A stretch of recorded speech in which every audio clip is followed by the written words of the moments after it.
Oi pessoal, estamos aqui de novo com mais um episódio do Lavi Conecta e hoje nós temos um convidado muito especial que está aqui com a gente, que é o Bruno Gagiol. Prazer estar aqui, gente. Muito obrigado pelo convite. Nós que agradecemos, pra gente é uma honra. O Bruno, ele é paciente da Lavi, ele tá num processo terapêutico com a gente há um tempo. Não é meu paciente, tá? Pra quem tá falando, a psicóloga tá entrevistando. Tá tudo bem, gente. Ele não é meu paciente. Não sou. Não é, nos conhecemos hoje. Depois ele vai contar um pouquinho até sobre as terapeutas dele. Mas vamos lá, o Bruno, ele é ator, Cantor, compositor, ele é um artista, né? Acho que muitos já o conhecem, mas hoje vocês vão ter a oportunidade de conhecê-lo muito mais profundamente. Vamos embora então, tô animado pra te falar. Vamos lá? Bruno, conta pra gente um pouquinho, quando que começou essa ideia de assim, preciso fazer terapia, eu gostaria de fazer terapia, como que a terapia entrou na sua vida? A primeira vez que eu fiz eu devia ter uns 14 anos de idade. Foi quando eu de fato precisei já, né? A gente estava agora há pouco conversando um pouco sobre esse meu passado, enfim, mas eu percebi que eu tava com algumas questões que eu não tava sabendo resolver sozinho. Quando eu tive coragem de conversar com os meus pais, aí eles tiveram, né, essa excelente ideia também, né, de me colocar numa terapia. E aí foi a primeira vez que eu tive contato assim com uma terapeuta para me ajudar. E na época era porque eu tava com umas questões que eu não sabia ao certo o que era. Eu tinha alguns pensamentos que eu não conseguia entender. Então eu já tava num sofrimento que eu não conseguia compartilhar com os meus pais. Eu tinha vergonha. Então para eu de fato chegar até a terapeuta foi realmente um percurso longo, assim. Não era tão... Acho que hoje a gente tem mais acesso à informação. Ou a gente encontra um amigo e fala, qual remédio você toma? Eu também, né? A gente fica feliz quando encontra alguém que toma o mesmo remédio. Que não sei o quê. Tipo... Então hoje a gente já fala mais sobre saúde mental, a gente já se trata sobre psiquiatria também, enfim. Mas ali ainda não. E eu era também um adolescente, né? Um pré-adolescente ali. Era a fase complexa uma das mais complexas assim da vida, né? Quando a gente tá se descobrindo. Então meu primeiro contato foi lá. Depois foi com 18 anos. Eu tive um gap bem grande, assim. Tá. Eu fiz um período com ela e depois aos 18 que eu voltei quando eu precisei também de novo, assim, apagar um incêndio. É interessante, né? Que a gente acaba indo buscar a terapia no momento que a gente precisa apagar algum incêndio, né? E a terapia ela é muito mais do que apagar incêndio, né, Bruno? Exatamente. Também, eu concordo absolutamente, né? Eu acho que a gente estava falando também sobre se existe alta, se não existe. E na minha cabeça a terapia é uma coisa é igual escovar o dente, assim, você tem que fazer sempre. Porque é um momento de você parar e se questionar, para você parar e olhar para sua vida, ver os pontos que você precisa trabalhar. E diversas vezes eu fiz terapia onde eu estava bem. E eu, antes de começar, eu falava, gente, o que eu vou conversar hoje com a minha terapeuta? Porque tá tudo bem, ué. E, né, às vezes eu quero entreter minha terapeuta, eu não vou entreter naquele dia. Eu falei, vai ser um saco pra ela. Eu vou falar, eu tô bem. Tô feliz porque não sei o que, tô feliz porque não sei o que lá. Mas eu descobri também o valor disso, né? Sim. E às vezes na semana seguinte já aconteceu alguma coisa que você fala, preciso hoje falar com ela. Sim. Então, a vida é muito dinâmica, né? Exato. Acontece muito rápido. Muita coisa acontecendo, então eu acho sempre essencial estar ali com a sua terapeuta, com o seu terapeuta, enfim. Eu não largo, assim, eu acho que precisa. E hoje eu trato também, né? Tipo, a gente tava falando sobre o toque e eu fui diagnosticado, né? Com um toque, que foi o que fez eu sofrer lá atrás, nessa minha pré-adolescência. E que de vez em quando isso se acentua, então eu preciso sempre estar de olho. Tem vezes, assim, sei lá, eu passo meses sem tocar nesse assunto na terapia porque não tá latente, não tá me incomodando. Então eu falo mais de questões mesmo da vida. Sim. Mas tem períodos em que isso se acentua. Então é sempre bom conversar, sabe? É que você não é só o toque, né? Eu acho que assim, o toque, pra quem não sabe, é o transtorno obsessivo compulsivo. Ele faz parte de um quadro psicopatológico, né? Ah, e o que é psicopatológico? São doenças atreladas à nossa saúde mental. Para fazer terapia, você pode ter alguma psicopatologia ou não, porque terapia é sobre a vida, é sobre o ser humano. Então, quando você fala em alguns momentos, eu não falo sobre isso, é porque o Bruno, ele é muito mais do que isso, né? Acho que isso é algo que faz parte dele, que ele, de certa forma, tá aprendendo a conduzir e lidar com isso. Mas tem muito mais coisa aí, né, dentro desse ser individual que é o Bruno, né? Sim, sem dúvidas. E também isso é um bom sinal de que a terapia, medicação, enfim, tudo que eu tenho feito pra me ajudar tem funcionado, né? Porque, na verdade, quando eu não tô falando de toque, quando eu falo, nossa, ainda bem, porque, sabe, vamos falar sobre outras coisas, que é o que eu quero, sei lá, tratar na minha vida pessoal, além dessa questão, sabe? Enfim, eu acho que um dos caminhos mais complexos foi ali na minha adolescência, tipo, onde eu não entendia o que estava acontecendo. Também tem uma questão lá da infância, tipo, como isso começou, acho legal a gente falar também. Sim, conta pra gente um pouquinho, assim, quando você começou a perceber os sinais de toque na sua vida, você já era um pouquinho mais velho, provavelmente, mas aí você foi resgatando coisas lá atrás que falava, acho que isso podia estar atrelado. Sim. Eu percebi ali, de fato, quando começou a me incomodar, aqui comecei a ter pensamentos assim que eu não conseguia entender, foi na adolescência para adolescência, que eu me lembre, né? Mas lá atrás, quando eu resgatei depois, foi tipo, sei lá, eu tomava 5 banhos no dia, toda vez que eu adorava brincar com os amiguinhos, né? Enfim, criança e tal, e eu brincava, suava, eu voltava pra casa, eu tomava banho, trocava de roupa, ia de novo, tomava banho, trocava de roupa para depois ir de novo. Então, tipo, tinha esse ciclo de eu ficar querendo me limpar. Mas eu lembro que minha tia ficava falando, sua pele vai cair desse jeito, não sei o quê. Até falavam isso, sabe? Você não pode ficar tomando tanto banho, faz mal, né? E que não é comum com criança, né, gente? Porque geralmente a criança, a mãe e o pai tem que falar, vamos, filha, é hora de tomar banho, né? E aí tem que ficar brigando pra dar banho, né? Comigo era o contrário. Eu tinha que brigar pra não tomar banho. Tinha época, eu lembrei disso agora também, quando eu era criança, tomava banho com a minha irmã, às vezes ela entrava um pouco depois de mim, assim, e se eu tava saindo do banho, ela encostava em mim, eu tinha que voltar e limpar de novo onde ela tinha encostado, sabe? Então, eu não entendia, pra mim era normal, tava do jeito. Eu também organizava a casa, gostava de enfileirar as coisas e deixar tudo o mais organizado possível. Até então aí tudo era fofinho, bonitinho e tal. Não me incomodava conscientemente. Claro, era até só criança, meu jeito. Né? Criança, você tá se descobrindo ali no mundo, né? Sim. Aprendendo o que é a vida, né? E acho que os impactos maiores vêm quando, acho que no início da adolescência. Foi, Então, eu cresci até aí, ok. Eu acho que a partir de uns 10, 11 anos de idade que eu comecei a perceber que talvez algo não tava tão legal assim.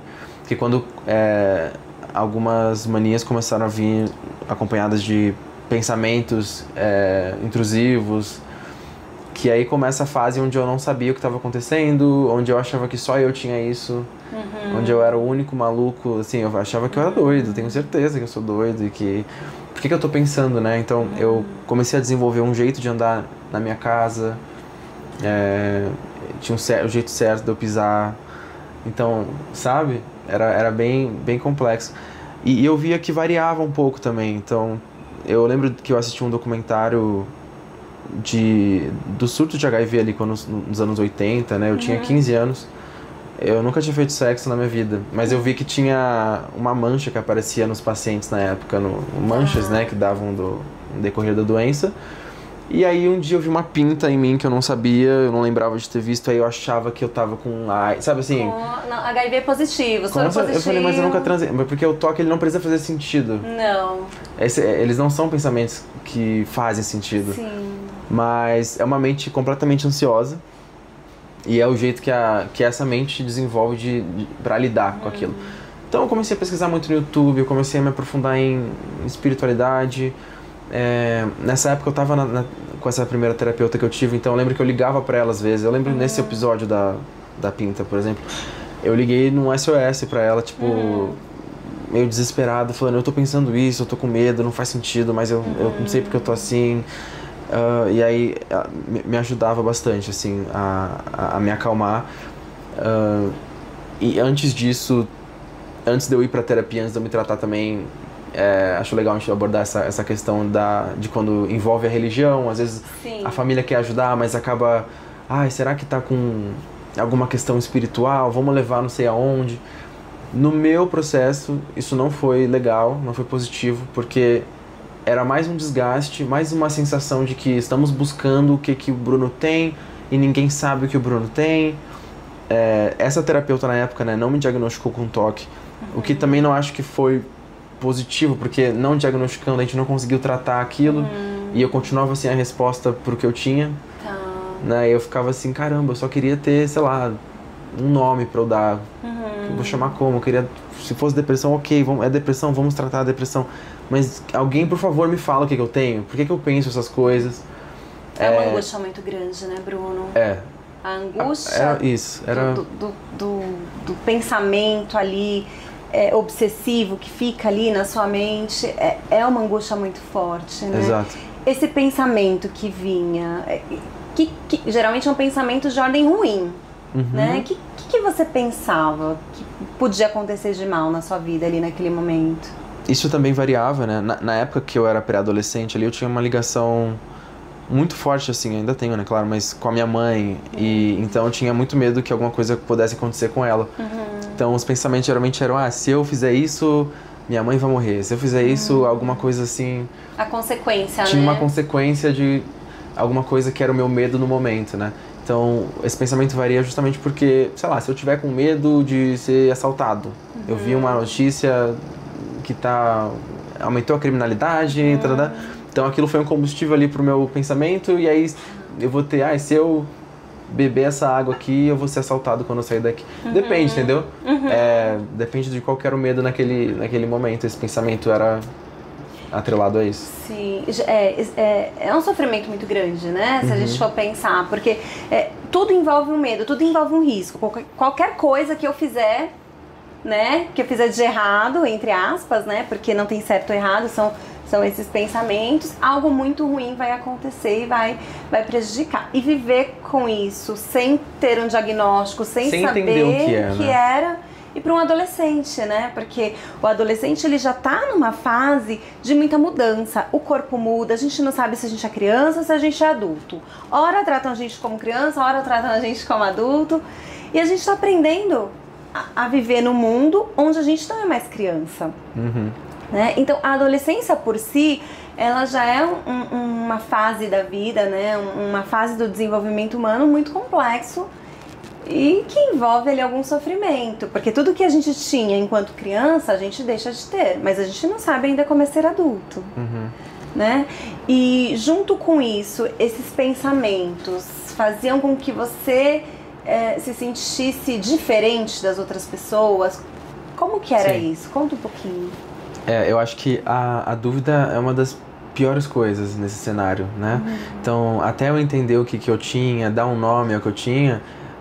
o sofrimento era ampliado, porque era o sintoma em si, os pensamentos já me faziam sofrer, e não entender o que eu tinha me fazia sofrer ainda mais, né? Então, eu acho que foi...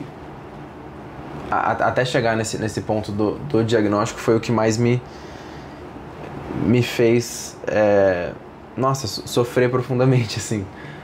Porque eu não me entendi, eu achava que só eu era desse jeito, né? Respondendo a sua pergunta, assim, eu acho que eu me sentia diferente, porque eu falei, ninguém mais tem isso. Eu vejo as pessoas à minha volta e parece que é todo mundo normal, eu sou o único doido, assim, eu me achava doido, maluco, só eu tenho isso.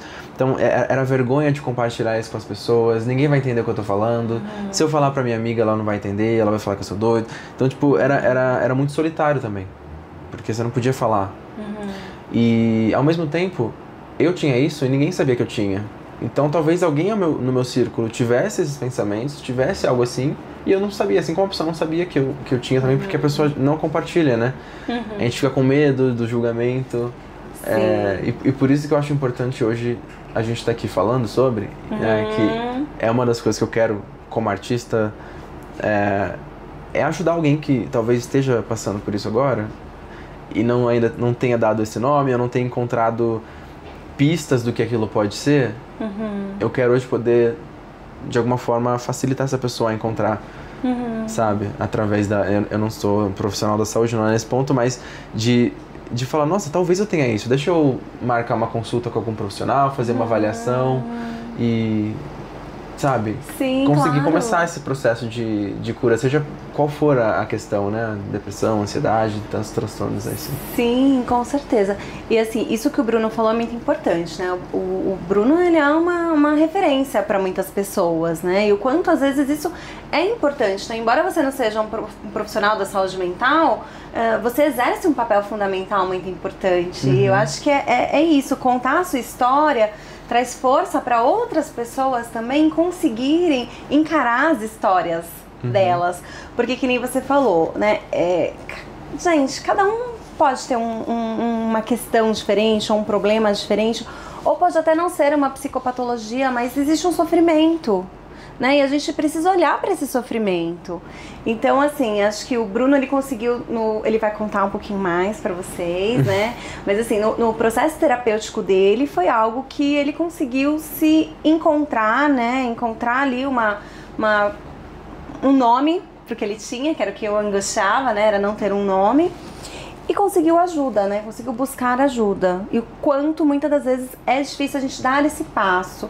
O Bruno falou algumas palavras aqui que foram muito importantes, né? Ele falou que lá atrás, ele falou, aí eu tive coragem de falar com a minha mãe. Aí eu tinha medo de compartilhar isso com outros colegas e eles me acharem malucos, né? Tudo isso, né? Esses nomes, eles trazem pra gente o quanto tem um estigma forte, né, de saúde mental. E a gente precisa quebrar esses paradigmas, porque a mente faz parte da gente enquanto ser humano. E a gente enquanto ser humano, a gente precisa olhar para nossa saúde física, a gente também precisa olhar para nossa saúde mental.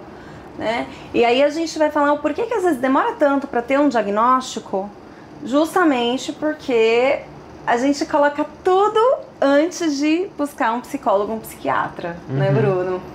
No caso seu foi a religião que sua mãe colocou na frente, né?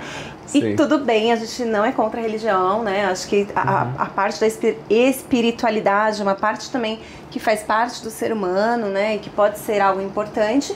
Mas quando a gente fala de uma doença, a gente precisa procurar um profissional qualificado para ajudar a gente a lidar com aquela situação, com aquela doença, com aquela angústia, né? E tudo mais. E isso acabou atrasando um pouquinho aí.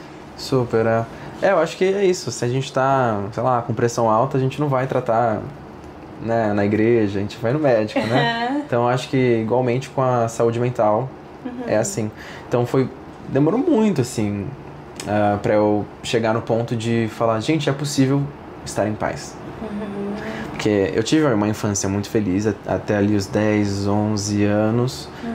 Acho que foi com 11, 12 ali que eu comecei a perder um pouco isso. O prazer ali de viver, de estar em paz. Então minha cabeça estava um tempo inteiro. Eu lembro que eu coloquei na época um lembrete no meu celular que era não acreditar. Ficava falando, não acreditar. Era um lembrete que tocava, acho que era de 1 em 1 hora. Nossa. E uma vez uma amiga me perguntou, o que é isso que eu presto no celular, não acreditar? Na época era um lembrete para eu não acreditar nos meus pensamentos. Porque era o tempo inteiro aquilo na minha cabeça. Então, tipo, quando eu via, não acredito, mas não me ajudava. Esse lembrete, uma hora eu tirei também, porque era só um lembrete do pensamento em si, e aí, tipo, não foi interessante. Mas grande parte das minhas memórias, ali dos 12 aos... Nossa, 20... Eu estou falando de mais de 10 anos, 22, por aí. Eu olho fotos, coisas, e eu lembro, tipo, não tava bem aqui, não tava bem aqui, não tava bem aqui. E eram momentos felizes, às vezes. Mas externamente estava feliz, mas dentro de mim estava acontecendo ainda essa guerra. Que ela foi longa, assim, justamente por evitar o caminho que era o caminho correto. Então, a gente tentei de todas as formas, né? Tipo, antes, então, vamos na igreja. Mas não demorou muito esse lance, não fiquei muito tempo indo em instituição religiosa, assim, pra procurar ajuda. Mas também não fui no psiquiatra, ou se eu ia ali, tinha uma... Meus pais não queriam muito que eu fosse pra medicação, com esse medo do que pudesse ser. E então foi em 2022, com 23 anos, que eu comecei eu passei no psiquiatra e falei, olha, eu quero tomar medicação. E aí foi quando eu falei, meu Deus, por que eu não fiz isso antes? Sabe? Nossa, parece que assim, né? Tira um elefante assim de cima da gente, né? Quando a gente consegue ali, realmente encontra um tratamento adequado. Sim. Conta pra gente como que foi isso, né? Porque você falou que seus pais não queriam muito que você tomasse medicação. E, gente, isso é uma coisa muito importante. Depois eu vou falar um pouquinho mais sobre isso. Mas quando a gente fala dos nossos pais, né? Gerações, né? A gente fala que mais ou menos, né? A geração 40 e pouquinhos mais geralmente tendem a ter uma forma de pensar do que essas gerações mais jovens. E a gente tem um contexto histórico que está atrelado a isso. Mas antes de eu falar desse contexto histórico, eu quero ouvir um pouquinho o que seus pais falavam para você, Bruno. Em relação a isso? Olha, no começo aí, quando eu tive coragem de me abrir pra minha mãe e falar, mãe, eu tô com esses pensamentos, né, não pisar na linha, senão vai acontecer não sei o quê.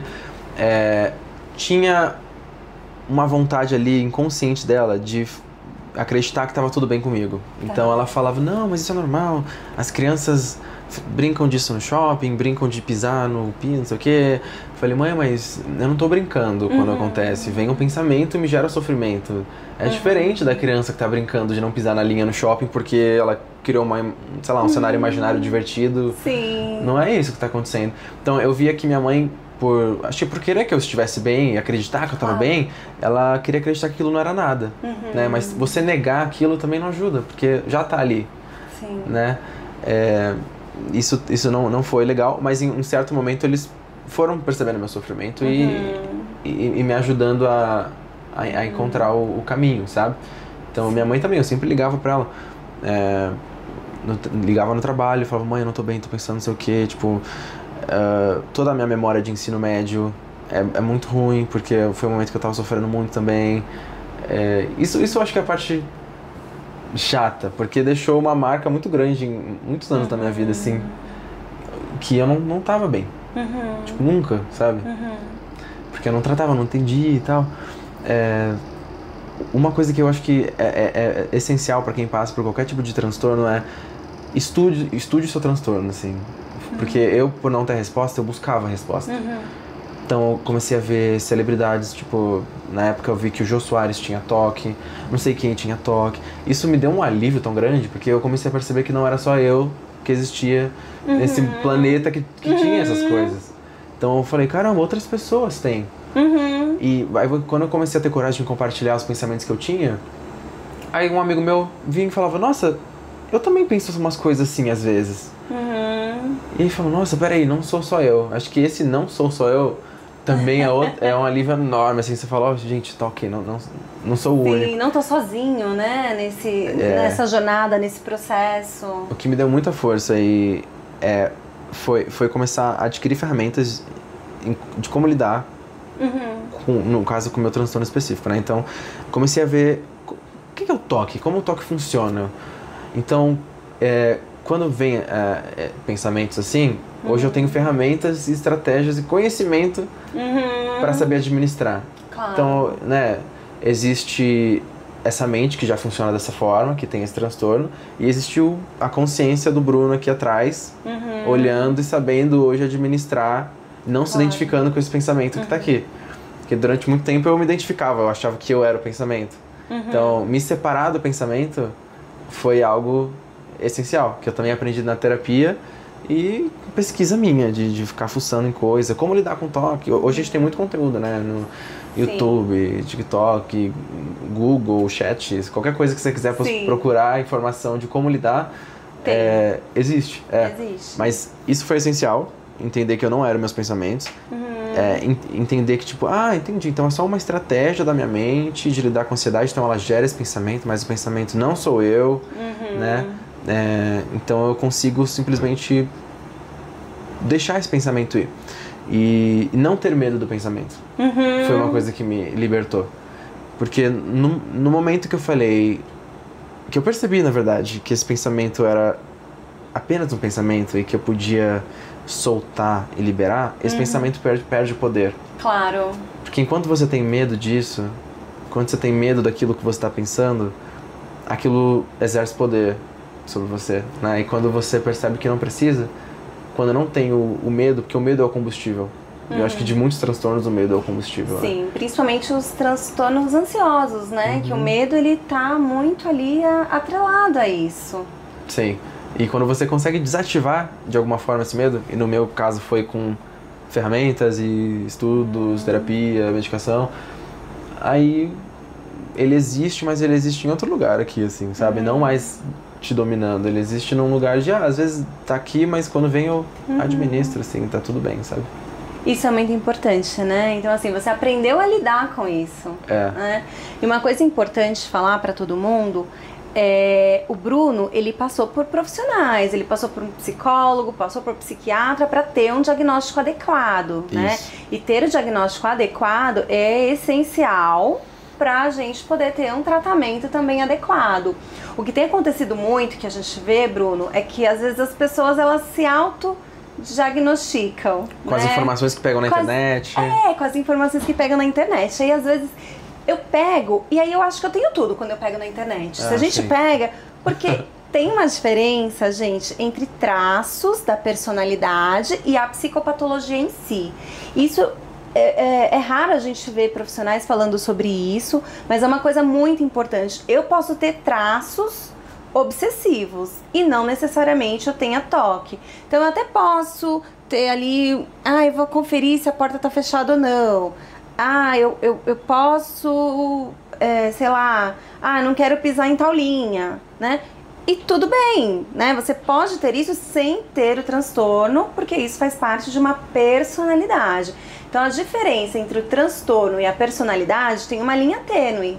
Porque eu tenho a personalidade, a partir do momento que aquilo prejudica a minha vida, que me torna disfuncional para muitas coisas, que os prejuízos são atrelados e mais alguns critérios, aí sim eu tenho um diagnóstico. Então, muito importante, o diagnóstico ele deve ser feito por profissional da saúde mental. Né? Eu acho que isso é bem importante. Até porque você pode achar que tem isso e quando vai ver, você tem outra coisa. Super, né? Então, assim, eu falo que na sociedade atual, né, é raro alguém não ter uma TDAH patologia. Todo mundo tem hoje em dia, né? Todo mundo tem. Hoje o TDAH virou, tipo, já nasce com... Todo mundo já nasce com um diagnóstico. TDAH, todo mundo tem. Porque a era da informação também, a gente tem muita coisa. E é comum, às vezes, a gente achar ter que esse tem TDAH. desfoque, mas talvez não seja o... Não, inclusive assim, as pesquisas que a gente vê, acho que é menos de 10% da população que tem TDAH. E hoje eu vejo que às vezes você tá num grupo assim com 8 pessoas, aí 7 falam que tem TDAH. Aí você fala, oi, né? Sim. E se a gente for falar de transtorno também, tem a coisa da... Quando você fala, né, de diagnóstico, não diagnóstico, quando a gente fala do CID, o do DSM é o Dicionário de Saúde Mental e o CID é o Código Internacional de Doenças, que são os documentos que os profissionais da área da saúde mental se referenciam. Só que eu não posso ler aquilo puramente, né? Se eu olho só os critérios, então, tem tal coisa? Sim, eu vou assinalando. Eu preciso entender toda a dinâmica de vida dessa pessoa, tem muito por detrás, sabe? Então, quando a gente fala sobre isso, nem sempre, né, algum profissional pode ficar em dúvida entre um diagnóstico ou outro, mas geralmente são diagnósticos muito similares. Então, provavelmente, dificilmente você vai ter assim, tá, você tem toque. Ah, não é toque, é, sei lá, uma esquizofrenia, que é diferente, dificilmente vai ser. Pode ser, você tá com uma ansiedade tal, você tá com toque tal, que são coisas similares. O tratamento medicamentoso, ele é muito similar. Né? Porque ele tem a composição, que qual é o componente principal disso? É a ansiedade. Mas claro que dentro da ansiedade eu tenho o transtorno de ansiedade generalizada, eu tenho o transtorno de pânico, eu tenho agorafobia, enfim, o transtorno misto, que é depressivo, ansioso. Então a gente tem ali as classificações. Então pode acontecer de, em dado momento você apresentou tais coisas e em outro momento talvez faltou algum elemento ali para fechar esse diagnóstico. Faz sentido. Porque não é... É meio subjetivo às vezes, né? Você diagnosticar quando você não tem um exame que te mostra claramente ali o que é, um exame de imagem, um exame... Não sei, né? Como a gente está acostumado com as outras patologias que a gente possa ter, né? As outras áreas da medicina, né? Exato. Você sabe que se você for estudar a história da saúde, né, da medicina, não sou referência na área porque eu sou psicóloga, né, acho que isso é importante, mas assim, a gente estuda um pouco sobre saúde, né, durante a nossa formação toda, e quando essa história, ela vem a partir de Hipócrates. Depois dá uma pesquisada no pai da medicina, por favor, Ju. Eu acho que é alguma coisa assim. Vou conferir o nome. Mas assim, a medicina ela veio como algo integrado. E aí com o avanço da tecnologia e da matemática, aí começaram a ter os exames, né? Porque aí eu tenho fórmulas, eu tenho formas de Hipócrates mesmo, né? Então, eu tenho formas de mensurar isso. Então, para o sangue é fácil, para vários exames é muito fácil. Mas e quando eu falo sobre saúde mental, que é algo que ainda não tem um exame que vai detectar exatamente aquilo? Eu consigo ver áreas do cérebro, eu consigo ver funções cerebrais, mas eu não tenho um exame, eu não tenho algo ali matemático para provar aquilo. Né? E aí a gente fica com essa angústia.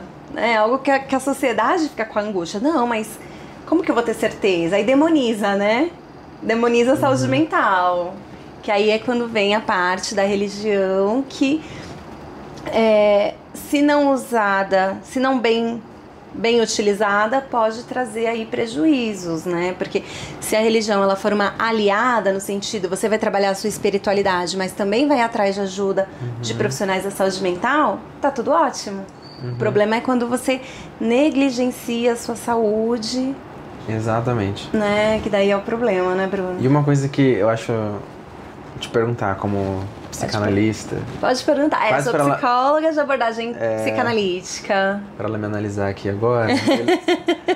Não, mas eu tenho uma suspeita de onde pode ter surgido meu transtorno, assim. E não é só minha, né, Ju? Eu faço terapia e tal, já conversei com um psicólogo sobre isso. Mas o fato de eu ter descoberto a minha sexualidade muito cedo, que eu acho que foi ali conscientemente com uns 8 anos de idade, assim, sabe? Eu já entendia que eu era diferente dos outros meninos, que eu não sei, eu tinha já atração por outros meninos, não era por menina, então... É muito cedo, né? Com 8 anos você entender isso, acho que pode ser, tipo, complexo pra cabeça, né? Então quando eu penso, nossa, eu tomava 5 banhos por dia, por que será que eu me sentia, talvez, eu queria me limpar do quê? Ou, sabe? Então hoje eu fico pensando assim, se todo esse transtorno, assim, não pode ter sido isso, assim, que foi... Isso era um grande medo, tá? Então, assim, como eu descobri muito cedo da minha sexualidade, então eu tinha certeza que ninguém poderia saber. E eu era uma criança de 8 anos. Então, assim, era uma criança com um grande segredo dentro de si, que não podia falar pro pai, não podia falar pra mãe, pra irmã, que na escola sofria bullying. Porque, eu gostava de um filme que era pras meninas só gostarem. Então os meninos ficavam me chamando de viadinho, de não sei o quê. E no fundo eu falei, nossa, eu sou isso. Então no churrasco em casa tinha aquelas piadinhas, né? Tipo, porque eu cresci num meio onde eu não tinha uma referência gay. Não tinha uma referência. Então, todos os casais em volta que iam em casa eram casais héteros. Quando eu via gay era, sei lá, muito raramente na televisão, sendo piada de alguma coisa também, né? Então era muito complexo ver, tipo, as pessoas à minha volta fazendo piada sobre isso, eu sofrendo bullying na escola me chamando disso. Então eu comecei a procurar maneiras também de eu me encaixar.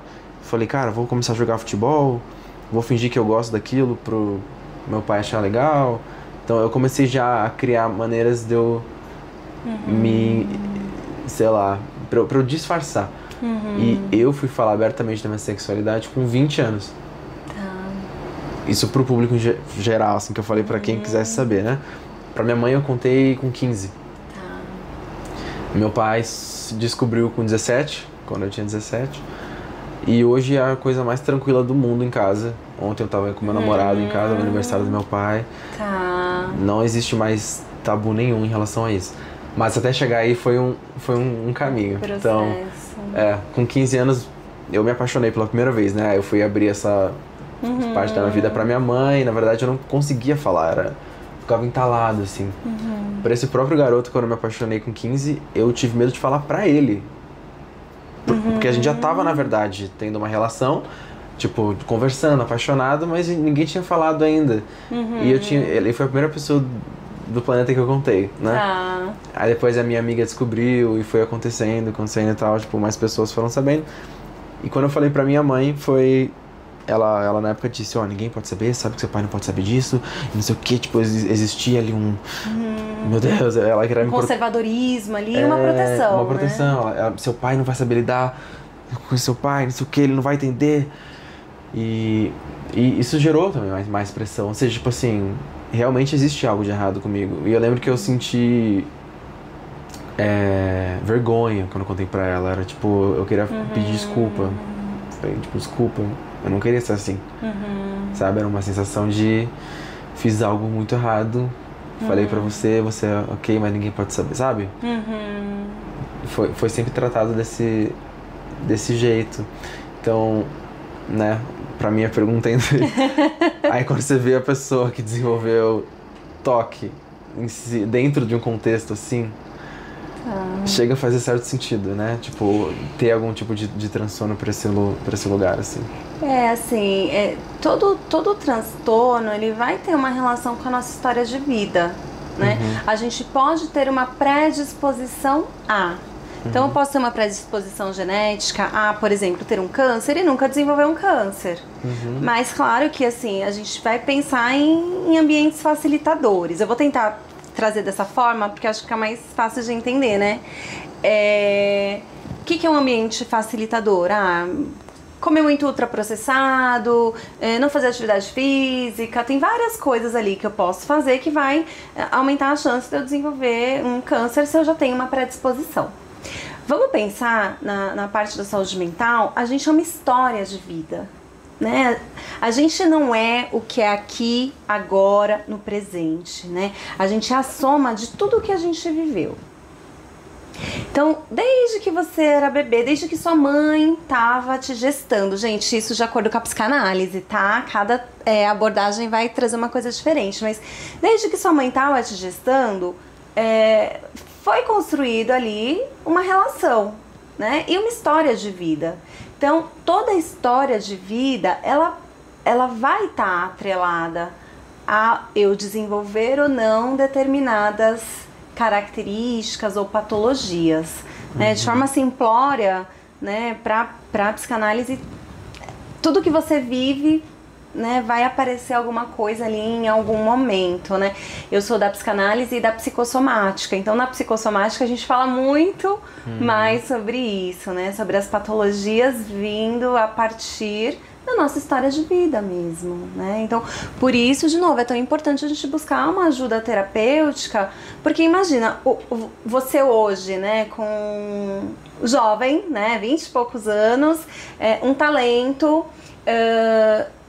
ator, cantor, compositor, imagina se você não tivesse lá atrás buscado ajuda, o quanto esse toque poderia ter te paralisado, né? E onde você estaria hoje? Não dá pra saber, porque tem níveis também de prejuízos, né? E quando não tratados, esses níveis eles vão evoluindo, vão aumentando.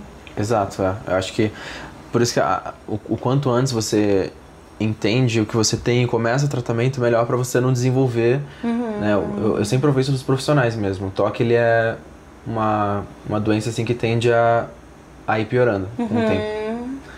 Tende a, então imagina um cenário onde eu nunca fui atrás, nunca tratei, onde eu nunca aprendi a lidar. Então é muito complexo, assim.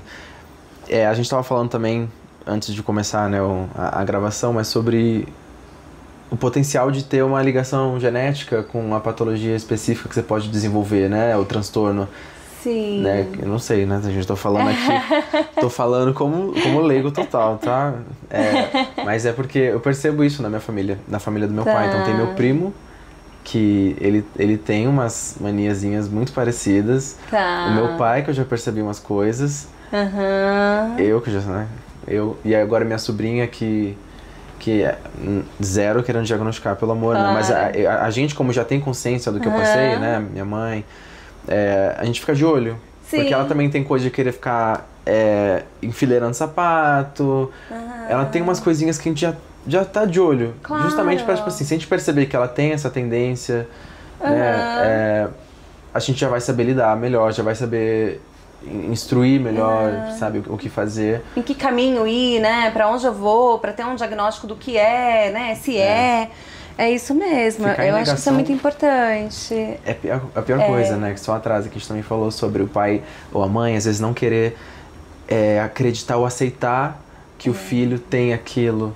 Então você fica, tipo, querendo contar essa mentira pra você mesmo. Não é nada. Não, tá tudo bem. Só que você tá só atrasando o processo, né? É a dificuldade de entrar em contato, né? Que a gente fala que é um mecanismo de defesa. A negação é um mecanismo de defesa, né? Quando o seu... A gente na psicanálise fala muito do consciente e do inconsciente, né? Mas tem coisas que a gente não tá preparado para lidar ali naquele momento. Então você vai e usa a negação. O problema é o tempo que essa negação vai durar, né? Porque se eu vou procurar ajuda, eu até posso estar em negação, mas na terapia a gente vai ali aos pouquinhos rompendo aí essa barreira pra gente poder acessar. Claro, respeitando muito o tempo do paciente, porque é um mecanismo de defesa justamente porque eu não consigo lidar com isso agora. O que eu faço? Joga pro meu inconsciente e tá tudo certo. Vai ficar ali guardadinho e a gente vai lidando. E tendo um acompanhamento adequado, o profissional ele vai conseguir aos poucos ter um manejo para falar, não, acho que agora a gente já pode sutilmente falar sobre determinadas coisas e ir trazendo, né? Eu acho que isso é muito importante, porque pode ter questões genéticas que interferem em psicopatologias, né? E também, às vezes, é questão de personalidade também. Às vezes a pessoa tem aquela personalidade, não é necessariamente uma psicopatologia, porque não tem prejuízos, e aí tá tudo bem. Mas é bom a gente sempre ficar de olho e, na dúvida, procurar ajuda, né? Eu acho que um aspecto positivo da minha personalidade é que eu não gosto de deixar as coisas lá atrás sem resolver. A angústia é maior, né? Eu acho pior, então tem um problema, eu quero já solucionar. Então eu busco, assim... Eu falei há pouco tempo também agora sobre... Né, quando eu falei abertamente da minha sexualidade, foi com 20 anos. Com 17, 18, eu fiz o The Voice, né? Eu fui até a semifinal lá. E depois eu fui pra Malhação, na época. Legal. Fazer a primeira novela. E foi um momento que eu comecei a experimentar muita ansiedade, assim. Porque eu comecei a ter muita exposição. E existia... Na época eu tava namorando. Tá. Meu pai descobriu quando eu tinha 17, né? Então foi bem ali nessa transição. Descobriu assim, minha mãe contou pra ele, ela não aguentava mais esconder. Tá. Isso do meu pai. E aí ela só me avisou, minha irmã me avisou, acho que... a mãe falou pro pai e tal. E aí eu fiquei, de novo, com aquele sentimento de vergonha. Sabe? De desculpa, dava vontade de falar isso, né? Tipo, desculpa, não queria que fosse assim, mas é só o que eu sou, enfim. Mas meu pai foi muito rápido, assim. Teve um momento que ele... foram horas, assim, não foi nem um dia ou dois. Mas ele não chegou pra conversar comigo, não entenderam, mas como assim? Né, existia uma menina que você gostava em 1850 que você falou na escola? Tipo assim, porque quando eu era criança eu ficava inventando também, pra Sim. disfarçar. Então eu falava, tem uma menina que eu gosto, não sei o quê. Então ele trouxe esses argumentos e eu expliquei pra ele e ele viu na minha dor, assim, porque nessa época eu falava desse assunto, eu não conseguia falar sem chorar. Então eu tentando conversar com ele. Era muito, né? então tipo, falava, chorava. E ele viu que era real, né? Claro. Ele viu que era um sentimento verdadeiro. Então depois ele já disse que ia me aceitar de qualquer forma, que não ia ser tão fácil pra ele, mas que ele ia atravessar, né, nesse processo. Isso é uma coisa muito linda, assim. Depois, quando eu olho pra trás, assim, eu vejo o quanto meu pai se permitiu se refazer dentro dele. Porque eu sei o quanto de coisa que ele aprendeu da geração que ele veio. Claro. De tudo que ele, tipo, aprendeu lá, enfim, com religião. A mãe dele era testemunha de Jeová. Então, assim, era outro background de onde ele veio. E ele teve que olhar de novo pra ele. Sim. E se refazer, ver o que ele tinha que mudar pra ele continuar amando o filho dele do jeito que ele... Porque uma coisa que eu nunca tive dúvidas é o quanto meu pai me ama minha irmã. Ele sempre foi muito amoroso com a gente, minha mãe também. E acho que nunca passou na cabeça dele qualquer outra coisa sem ser me aceitar do jeito que eu sou, enfim.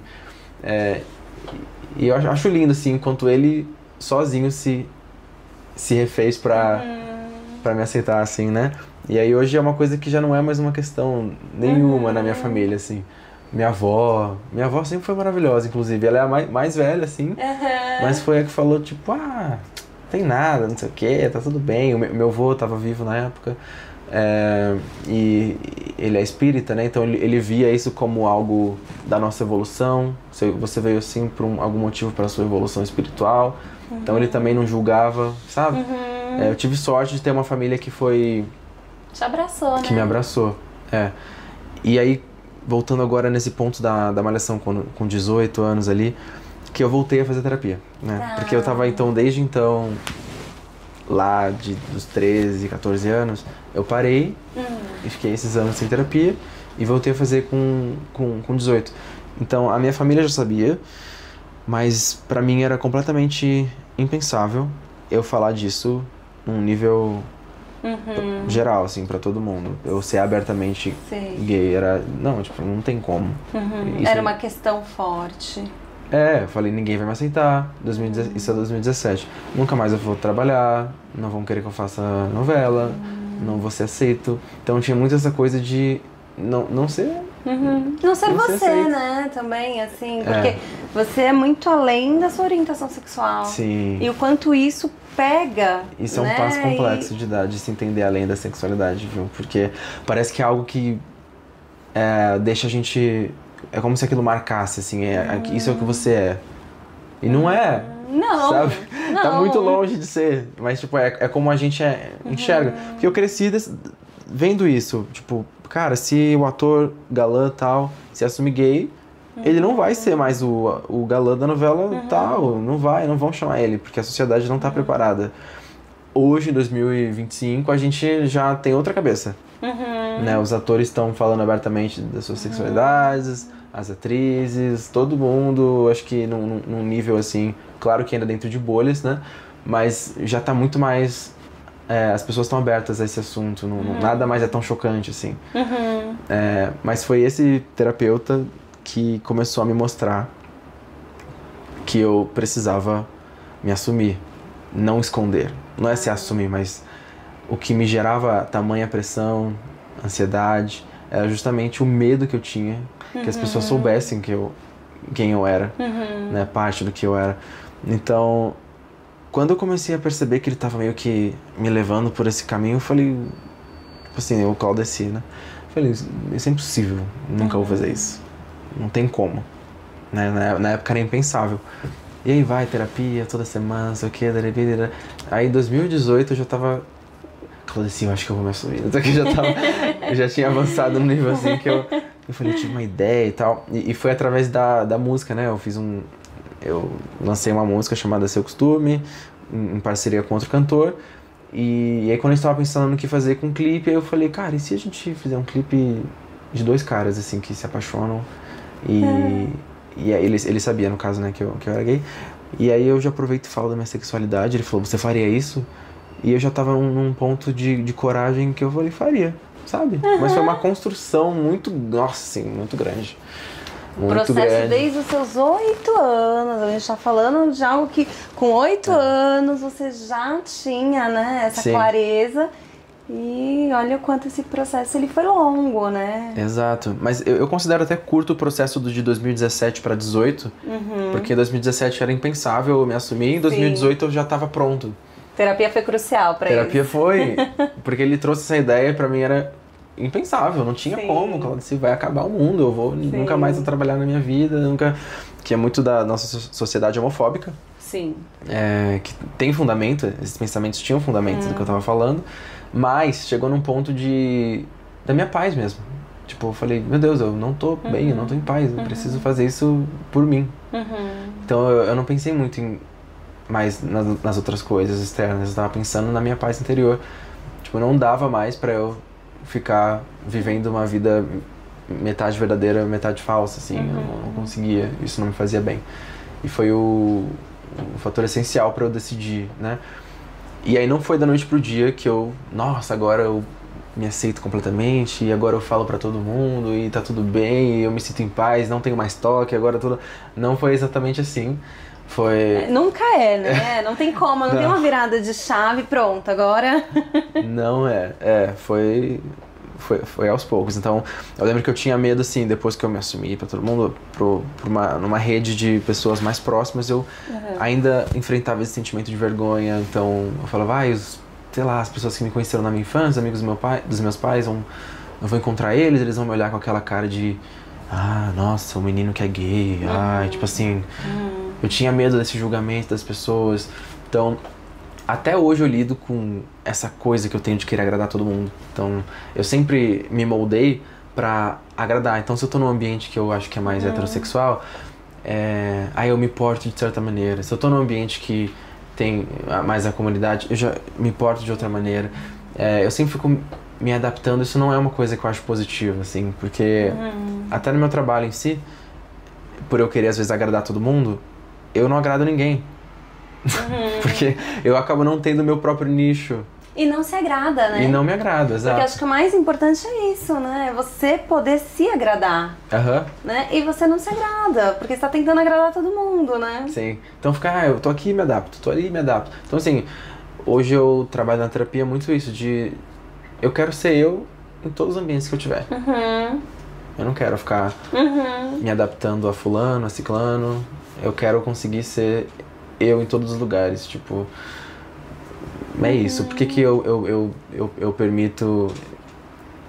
me permito desagradar, às vezes, com outras pessoas. E eu amo quando chega uma pessoa no ambiente que não tem medo do que os outros pensam, assim, pela atitude que ela tem, sabe? Então eu adoro ver personalidades fortes que eu falo, nossa, que pessoa corajosa, ela tá aqui, ela não tá nem aí, tipo... Sabe? Eu quero ser assim um dia.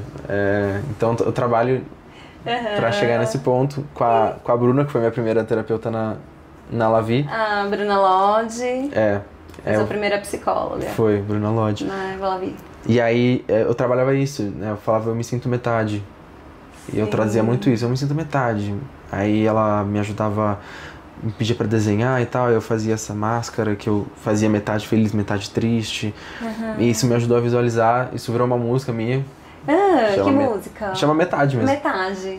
Na terapia eu tive esse insight junto com ela e tá em todo quanto é lugar. Aí Metade, Bruno Gadiol, depois vocês escutam. A gente vai colocar lá o link, tá no Spotify? Tá, em todos os lugares. Então a gente vai colocar depois lá o link pra o pessoal poder ouvir, né? Sim. E essa metade, que ela fala sobre esse processo, que você era metade de uma forma, metade de outra, pra tentar agradar todo mundo. Exato. A música foi criada nesse cenário. Eu termino a música falando, quero ser inteiro, sabe? Então eu conto... eu falo desse sentimento de sempre estar me adaptando, querendo me encaixar nas situações, entendeu?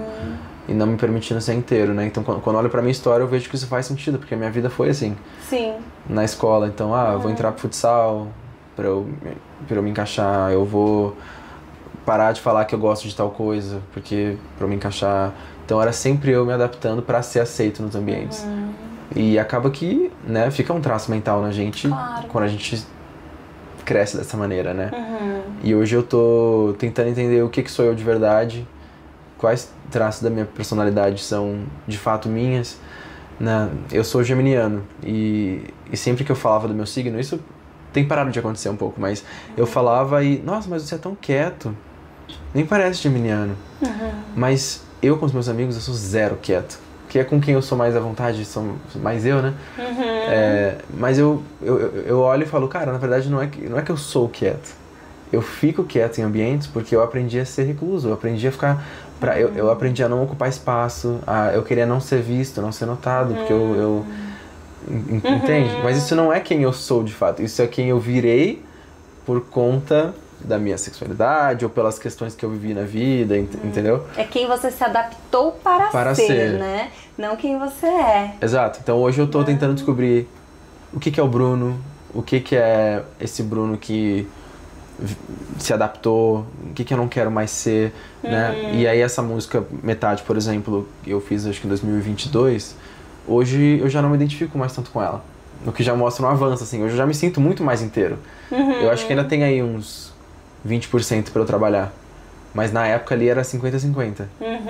Sabe? Então a gente já teve um avanço bem grande, assim, em como eu me sinto. Eu tô, acho que cada vez mais próximo da minha autenticidade. Isso é maravilhoso, né? Eu acho que ouvir isso é muito satisfatório. Saber que você já desbravou tantas coisas, né? E ainda tem percurso, né? Porque eu acho que o ser humano, ele é dinâmico. Enquanto a gente tiver vida, a gente vai ter coisas que a gente vai querer alcançar e vai querer evoluir. Mas o quanto esse processo foi importante, né? Sim. E né? Eu continuo na terapia.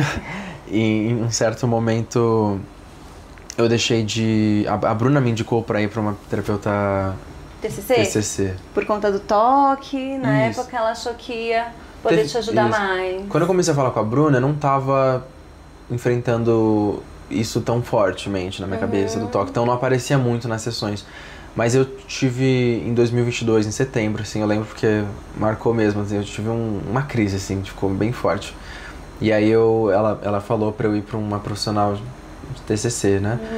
E aí eu fui pra Luana Ortega, que é maravilhosa. E eu tô com ela até hoje, assim, a gente tem uma troca muito, muito legal, né? Ela me ajudou nesse momento que eu tava intensamente precisando de ajuda, né? Sim. E foi junto com a medicação. Na época a Bruna mesmo me indicou pra um psiquiatra, Dr. Diogo, né? Dr. Diogo. E aí eu tô até hoje com essa medicação. E ela me ajuda, me faz bem, me acalma junto com a terapia. Então, assim, eu aprendi a administrar, não tô mais naquele ponto longe, tá naquele ponto, tipo, de enorme sofrimento. Foi bem... Acho que foi um dos mais fortes que eu tive, assim, né? Do toque. Do toque, né? foi bem ruim. Mas agora passou, graças. Nossa, não, a gente sabe, né? Mas só quem vive que sabe realmente. A gente sabe na teoria, né? Mas quem vive sabe realmente. Eu acho que isso é importante, isso que você falou, né? Antes de passar para esse assunto então assim, um grande beijo, ó, pra Bruna Lodge. Lindas. A Luana, psicóloga da Lavi, maravilhosa. O Dr. Diogo, que foi o primeiro psiquiatra que medicou, aí o Bruno. Então, assim, gente, o quanto é importante a gente ter profissionais qualificados, capacitados para cuidar da gente também. Isso faz toda a diferença.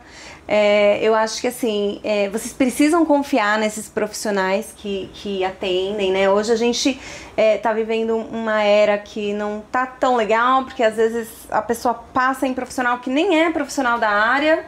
Tá acontecendo muito, porque às vezes a pessoa, ela fala algumas coisas bonitas e aí, ao invés de eu me consultar com um médico, com um psicólogo, né, um psiquiatra, acaba buscando alternativas que não necessariamente são as adequadas. Então, eu acho que isso é muito importante para vocês lembrarem. Procurem profissionais qualificados, se certifiquem que aquele profissional é um profissional.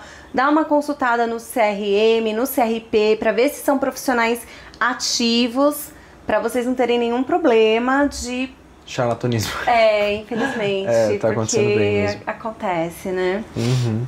Mas, Bruno, sobre medicamento, né? E sobre essa questão com a sua mãe lá atrás, quando você era criança, eu acho que é importante a gente lembrar que, assim, a sociedade, a geração do Bruno é uma geração que nasceu já meio com a tecnologia existindo. Uhum. E a gente não se dá conta que as coisas, elas demoraram muito tempo para se transformar e que com essa revolução tecnológica deu um boom e aí um monte de coisa começou a acontecer e a gente acha que, assim, tudo é muito... coisas são antigas quando na verdade são muito novas, né?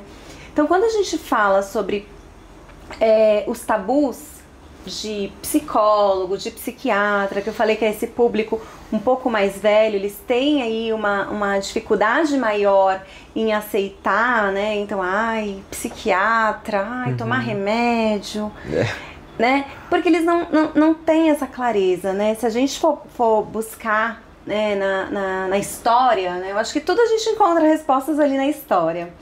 Se a gente vai falar sobre a questão da saúde mental, entre o final da década de 80 e o final da década de 90, a gente teve um movimento que foi a luta antimanicomial. Então, por que é importante falar sobre isso? As pessoas antigamente,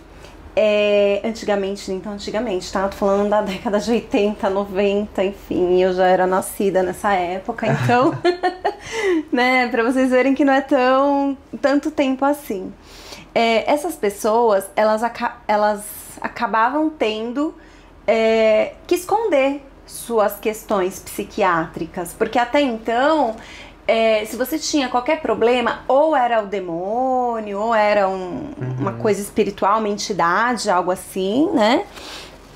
Ou era tratado como um caso de saúde mental, que não era saúde mental, né? Era um confinamento, porque existiam os manicômios, e as pessoas, elas iam pra lá e elas ficavam confinadas realmente, né? Então, eu tô falando assim, juntava qualquer tipo, depressão, transtorno ansioso, e eles usavam até para fazer uma, entre aspas, limpeza social. Não gosto desse nome, mas até na história da psicologia, quando a gente vai estudar, a gente ouve determinadas nomenclaturas, porque a sociedade conservadora, preconceituosa, elas queriam tirar tudo aquilo que não estava alinhada com como você deveria ser e como você deveria se portar. Então se pegavam essas pessoas e essas pessoas eram confinadas.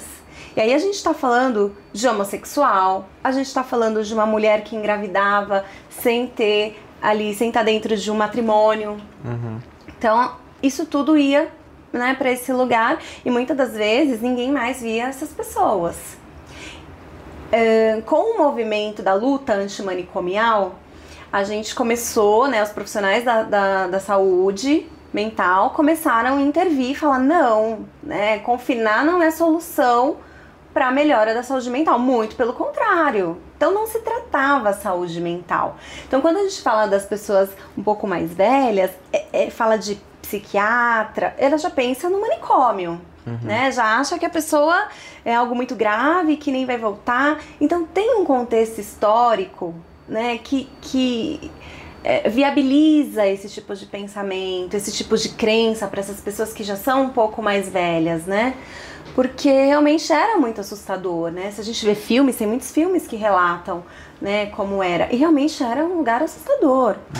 E a gente hoje colhe frutos disso, infelizmente, né? Graças à reforma psiquiátrica, hoje a gente tem os CAPs, que substituíram os manicômios, que é um lugar aberto, é uma política pública do SUS, inclusive, e as pessoas, elas vão lá realmente para se tratar. Elas vão, tem lá o seu tratamento, tem grupos terapêuticos e elas... Tem psiquiatras também, né? Tem psiquiatra, tem psicólogo, tem assistente social, a gente usa... Lá eu sei que eles usam muito arte também para trabalhar com saúde mental. Acho que a arte, ela é algo que facilita muito a evolução da saúde mental. A gente vai falar um pouquinho sobre isso. Mas hoje, né, o que é um psiquiatra, né? Eu acho que principalmente para população que tem esse tabu, que carrega esse tabu. O psiquiatra é um médico formado em medicina que se especializou em psiquiatria e que ele vai te medicar. Geralmente, quando a pessoa ela tem alguma questão de saúde mental, alguma psicopatologia, ela precisa de algum medicamento, porque a gente chama de neurotransmissores, né? Mas seriam como se fossem os hormônios ali, né, necessários para o nosso cérebro, pra gente estar feliz, pra gente estar bem, pra gente ter uma vida mais ajustada. E aí tem um certo desajuste. Então esse medicamento, ele entra na sua corrente sanguínea e ele vai poder melhorar ali os seus hormônios. Então a pessoa que tem um problema na tireoide, que são outros tipos de hormônios, tá tudo bem tomar remédio, né? Mas o problema de saúde mental não. Mas tem um contexto histórico, né, para isso. Então provavelmente isso dificultou a ida de muitas pessoas a procurar saúde mental. A gente vê que hoje muitas pessoas, esse público mais jovem, ele tem orgulho de falar, eu faço terapia, né? Como o Bruno, que tá aqui hoje, para contar para todo mundo a história dele no processo terapêutico. Nossa, é um grande avanço, né? A gente poder hoje falar, eu falei até sobre os amigos que se encontram, falam, eu também tomo remédio tal, a gente identifica, quantos miligramas? Assim, já virou também, sabe? Mas é ótimo a gente poder falar abertamente sobre, né? Quem não faz terapia hoje, a gente até é uma red flag, assim, às vezes, né? Tipo, uma pessoa que às vezes ou nega a terapia. Você fala, por que será que essa pessoa não quer olhar pra dentro, né? Sim. Claro que tem vezes que a pessoa só tá bem também, né?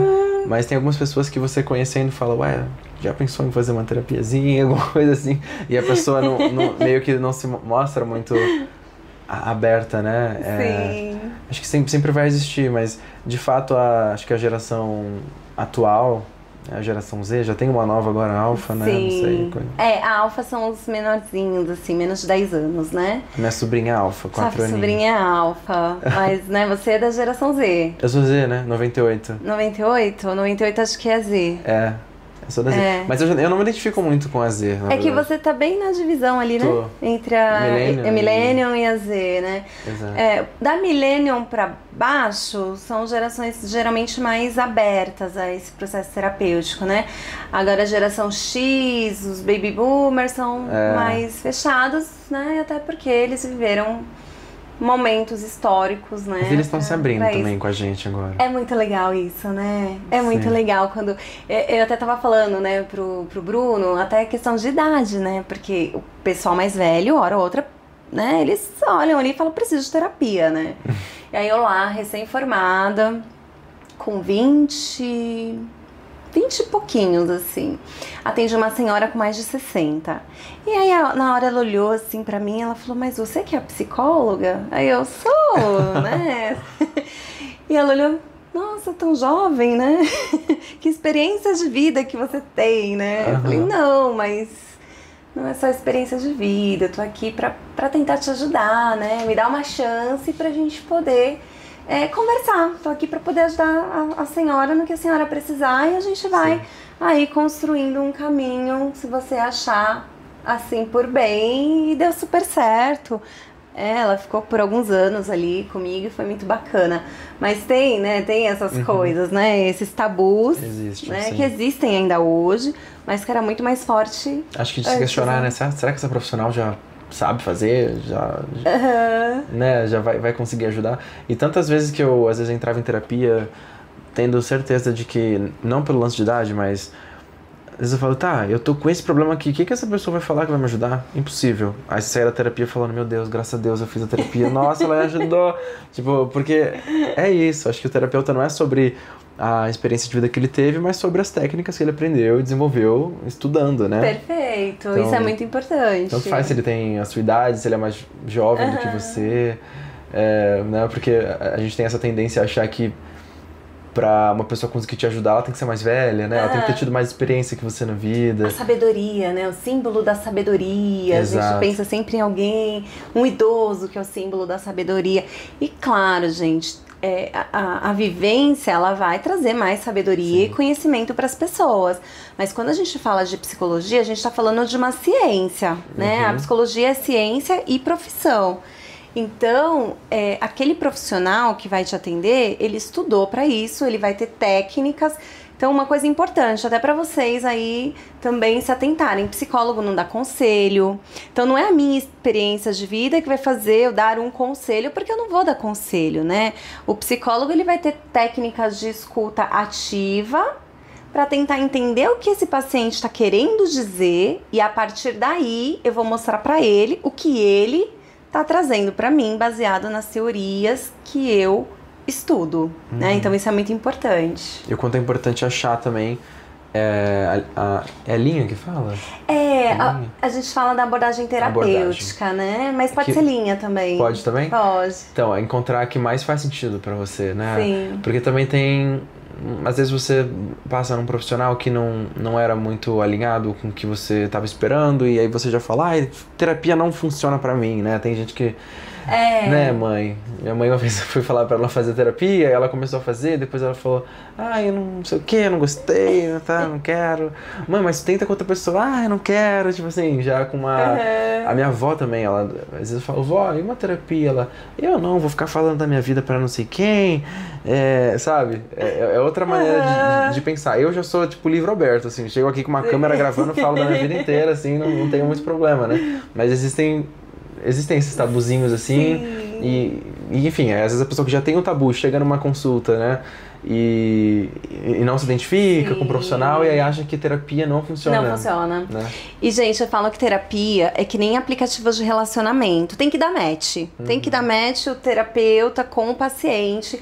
Às vezes o terapeuta, ele é um excelente terapeuta, mas a abordagem que ele segue não vou me adaptar muito bem. Ou a personalidade dele é alguém mais comunicativo e eu me sinto mais confortável com alguém menos comunicativo.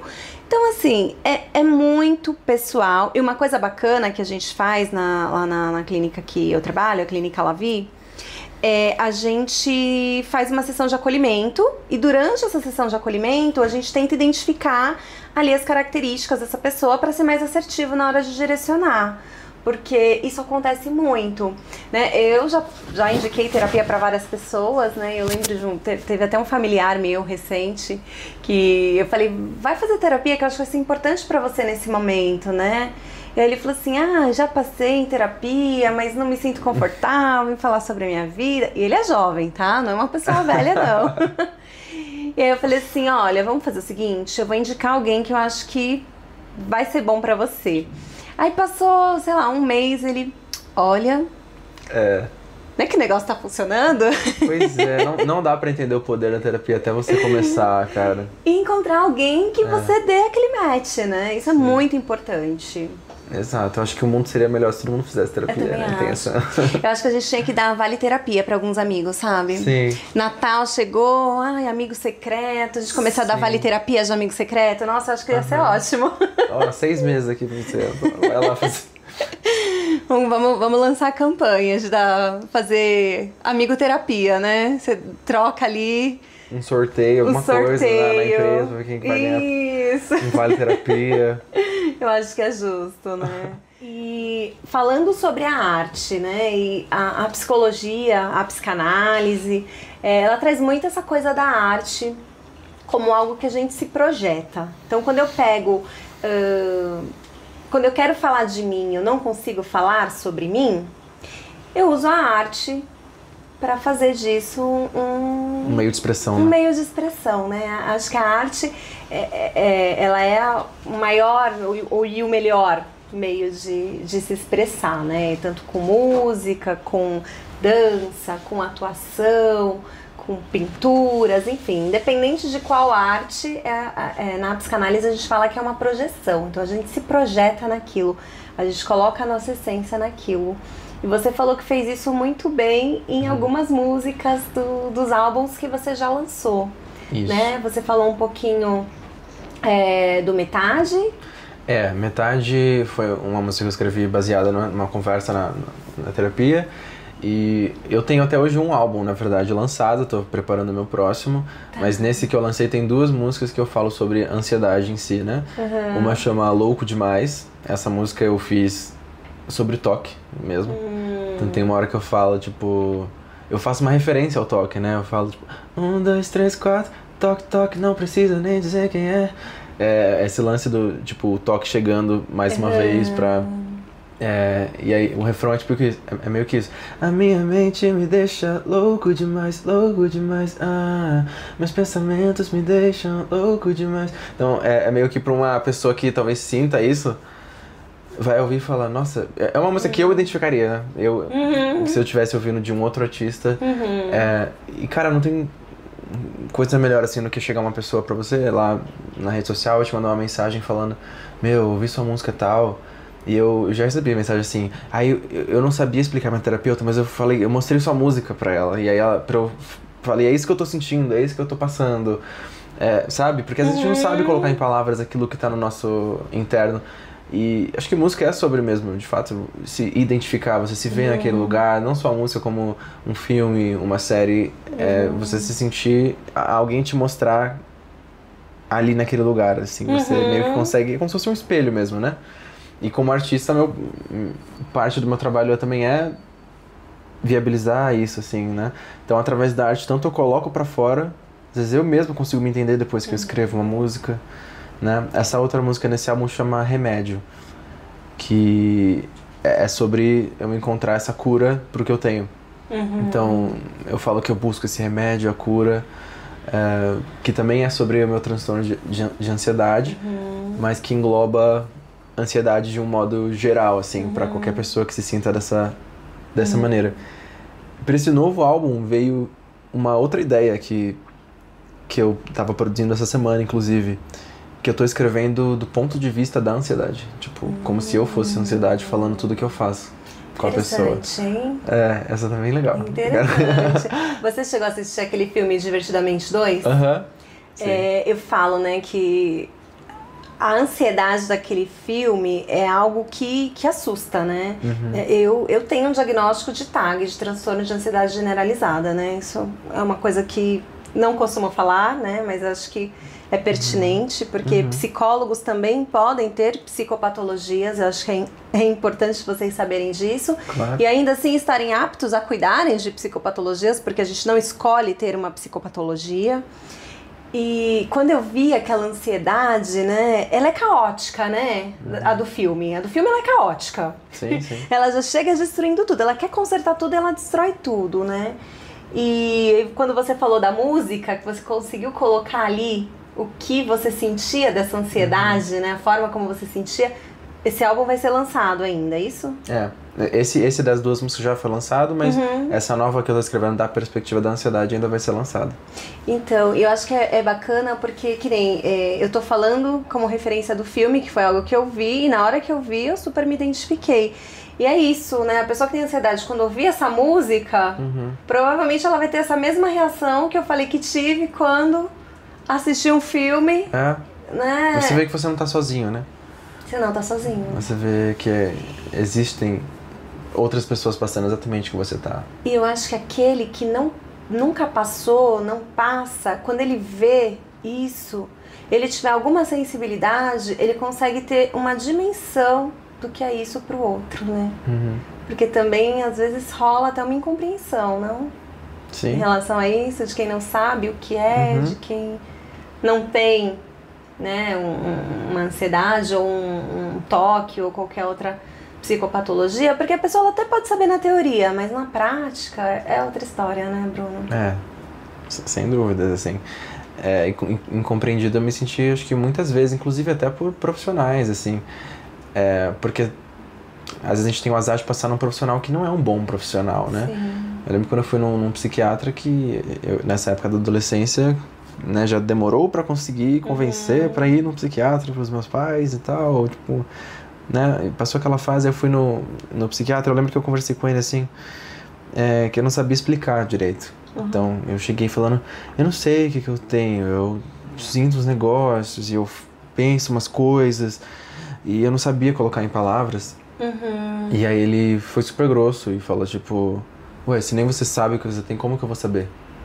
Tipo, gente, sei lá, eu era uma criança, minha mãe ficou tão brava com ele que ela só levantou, falou pra ele, sei lá, se ferrar, sair, a gente saiu do consultório e ele... Tá, porque tem profissionais que eles precisam mais de ajuda do que os pacientes, assim, sabe?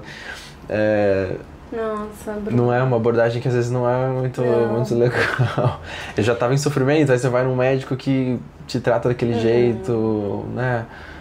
Não sei nem porque eu falei isso agora. Mas eu acho que isso é importante você dizer pra pessoa não desistir, porque, gente, infelizmente vocês pode passar por essa experiência de passar em um profissional que não seja tão bacana, né?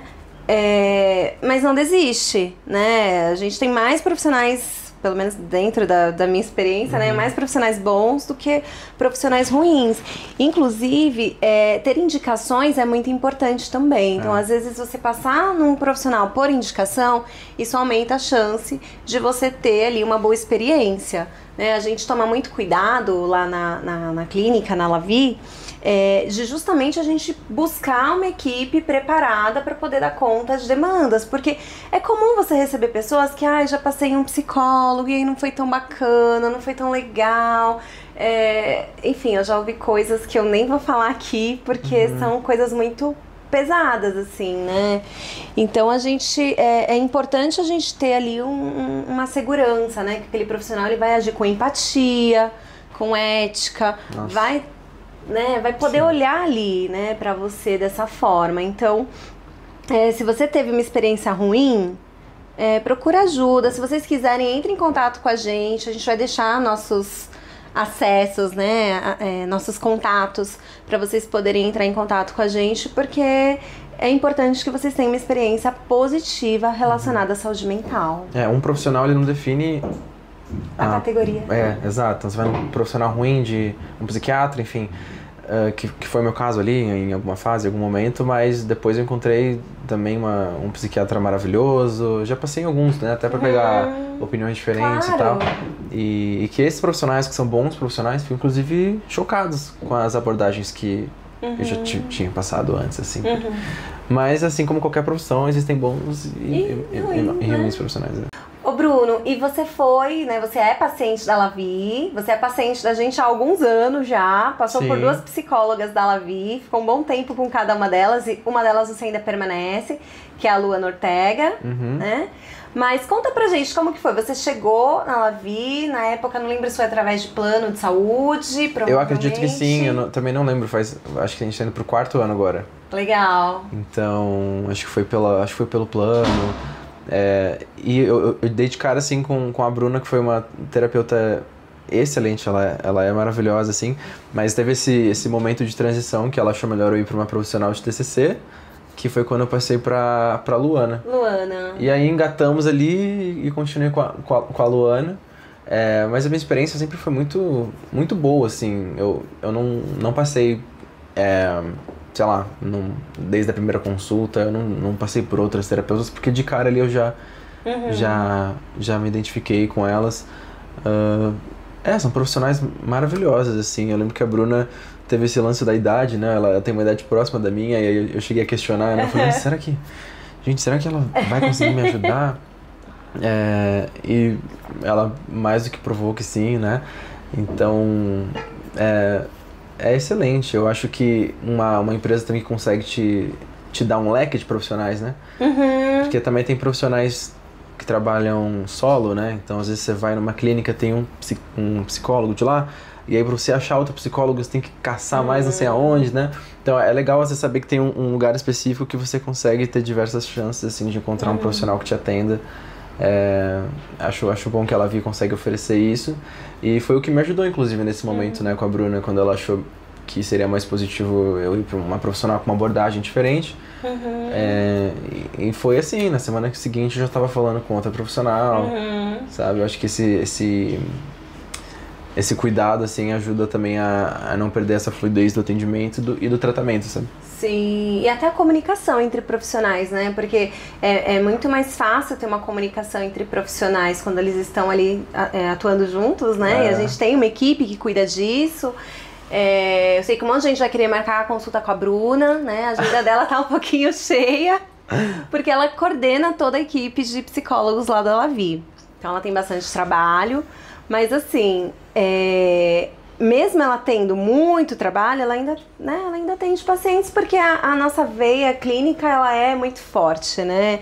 Eu falo que assim, a gente cuida de uma parte técnica e como que fala, e de gestão, mas o nosso sangue, assim, corre psicologia na veia, né? Então, a gente faz isso. Então, o fato de você ter alguém que cuida desses psicólogos, que coordena os psicólogos, que consegue juntar, então, acho que essa pessoa vai ter mais aderência a um terapeuta TCC. Então ele vai lá, conversa, faz toda essa troca, e nessa passagem é importante porque a gente consegue olhar com uma responsabilidade para aquilo. Porque eu não vou simplesmente encaminhar e falar, olha, você vai passar com alguém, TCC, tá aqui o encaminhamento, tchau. Sim. Não, existe uma responsabilidade, existe até aquilo da gente saber se é um paciente que demanda mais atenção ou não, se é um paciente que tá ali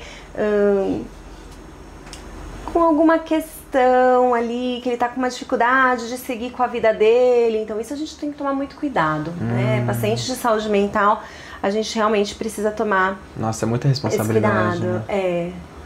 É bastante responsável. É uma vida, né? É uma vida que tá ali pra gente cuidar, a gente ajudar ela a viver de forma melhor, né? E aí, eu falo de benefícios da terapia, porque tanto na vida profissional, nas relações, né? Eu falo que as relações melhoram muito, né? Depois da terapia. Porque você se conhecendo, às vezes alguém fala alguma coisa pra você e você fala, nossa, isso nem é pra mim. E você deixa pra lá, né? É muito engraçado, meu, não é meu. Fica com essa bomba que ela é sua. Sim.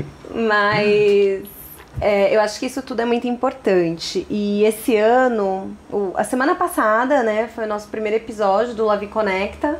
E a gente falou muito sobre a saúde mental corporativa. Por quê?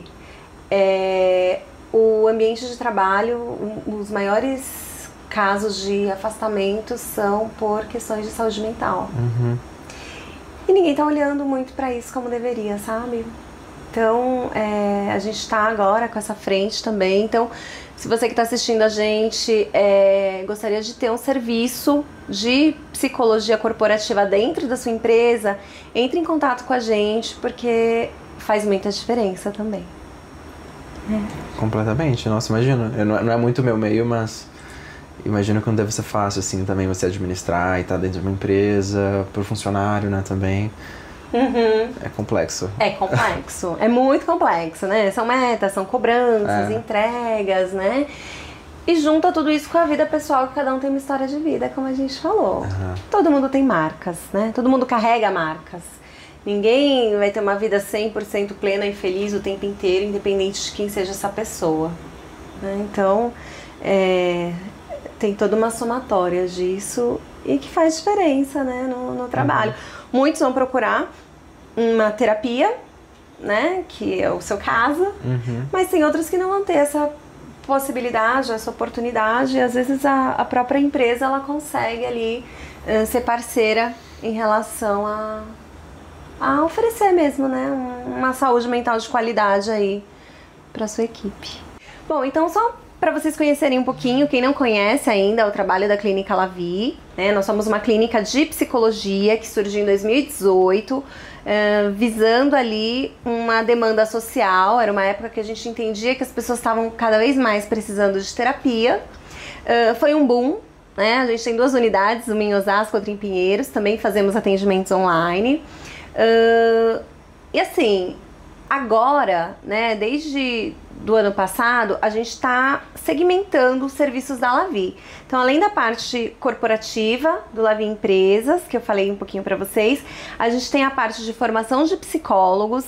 Inclusive, agora em janeiro, a gente vai lançar o protocolo amarelo, que é muito bacana. Você que é psicólogo ou tá, assim, em vias de ser psicólogo, tá lá no finalzinho da faculdade, é um material bacana que a gente levou para o último congresso da SBP, que é a Sociedade Brasileira de Psicologia.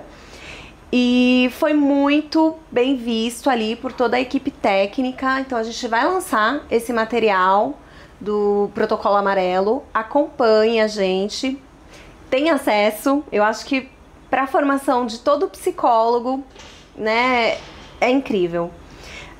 A gente também tem a parte ABA, a parte de neurodivergentes. A gente tem toda uma equipe preparada para atender uma equipe neurodivergente. Então a gente tem psicólogo que faz avaliação psicológica, que faz reabilitação neuropsicológica, avaliação neuropsicológica, fonoaudiólogo, psicólogo ABA, quem mais? Psicopedagogo. Temos uma equipe ampla aí para dar conta. Para quem não sabe o que é neurodivergente, vou dar só um exemplo, que eu não vou entrar muito a fundo nisso, mas, por exemplo, pessoas dentro do espectro autista fazem parte desse meio neurodivergente, pessoas com TDAH. A gente tem uma equipe ampla, né?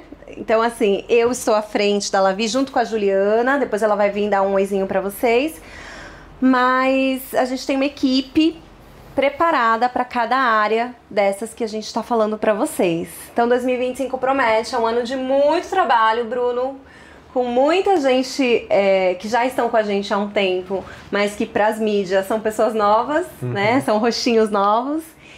E é isso, eu acho que o nosso maior objetivo é poder atingir todos os públicos e oferecer saúde mental de qualidade para todas essas pessoas.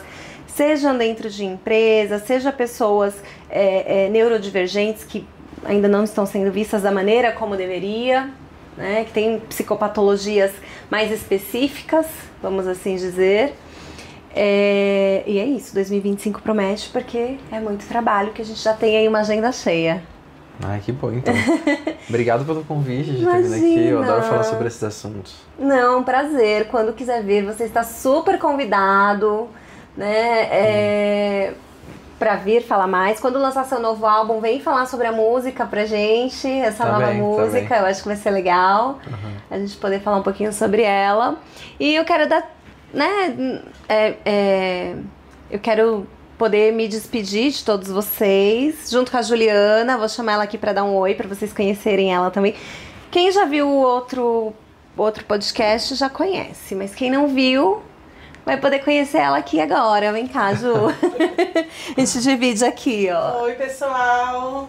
Espero que tenham gostado aí desse bate-papo com o Bruno. Um bate-papo super gostoso, super tranquilo, para trazer informação, para ele contar a experiência dele. Bruno, obrigada por você ter vindo, pela disponibilidade. Foi ótimo ter você aqui. Foi um prazer conhecer você pessoalmente. Obrigado por viabilizarem também a minha saúde mental, manter tudo em dia, valeu mesmo. A gente fica muito feliz. E, gente, assistam também as séries do Bruno lá na Netflix. Quer falar quais são as séries, Bruno? Sintonia, De Volta aos 15, Luz, as Five no Globoplay, que você gosta, né? Você falou. Ótimo, maravilhosa, sabe?